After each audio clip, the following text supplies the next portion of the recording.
गरुडगमन तव चरणकमलमिह मनसि लसतु मम नित्यम् गरुडगमन तव चरणकमलमिह मनसि लसतु मम नित्यम् मनसि लसतु मम नित्यम् मम तापमपाकुरु देव मम पापमपाकुरु देव मम तापमपाकुरु देव मम पापमपाकुरु देव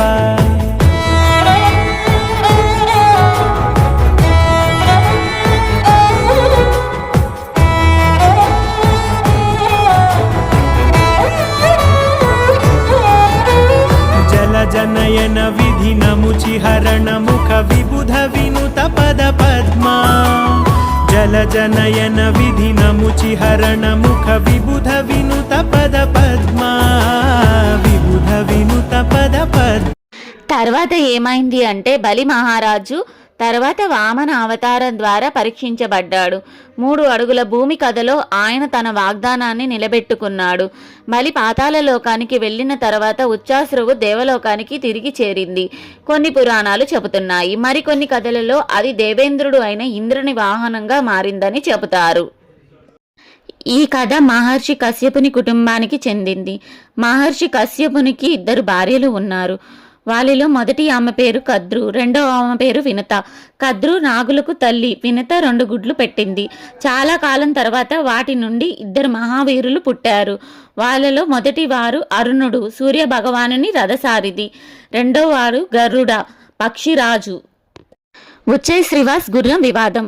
పాలసముద్ర మదన సమయంలో వెలువడిన తెల్లని గుర్రం ఉచ్చై శ్రీవాస్ ఆకాశంలో సంచరిస్తూ కనిపించింది. ఒకరోజు కద్రు మరియు వినత ఆ గుర్రాన్ని చూసి దాని రంగు గురించి వాదించుకున్నారు. వినత ఇది పూర్తిగా తెల్లగా ఉంది, కద్రు దాని తోక నల్లగా ఉందని వారు పందెం కట్టుకున్నారు. ఓడిన వారు గెలిచిన వారికి దాసిగా ఉండాలని పందెం కట్టుకున్నారు. కద్రు మోసం. కద్రు తన నాగపుత్రులను పిలిచి గుర్రం తోకపై అంటుకొని నల్లగా కనిపించేలా చేయమని చెప్పింది. కొన్ని నాగులు అంగీకరించలేదు. కోపంతో కద్రు వారిని శపించింది. తరువాత రోజు గుర్రం తోక నల్లగా కనిపించడంతో వినత పందెంలో ఓడిపోయింది. అలా వినత కద్రుకి దాసిగా మారింది. గరుగ్మంతుని ప్రతిజ్ఞ. తన తల్లి దాస్యాన్ని చూసి గరుగ్మంతుడు బాధపడతాడు. నాగులు ఇలా చెప్పారు, దేవతల దగ్గర నుంచి అమృతాన్ని తీసుకువస్తే నీ తల్లిని విడిచేస్తాం. గరుగ్మంతుడు దేవలోకానికి వెళ్లి మహాయుద్ధం చేసి అమృతాన్ని సంపాదించాడు. గరుగ్మంతుడు అమృతాన్ని నాగుల ముందు ఉంచి తన తల్లికి విముక్తి చేశాడు.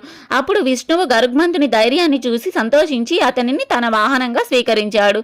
ఇక నుంచి గరుగ్మంతుడు నాగుల శత్రువులుగా ప్రసిద్ధి చెందాడు.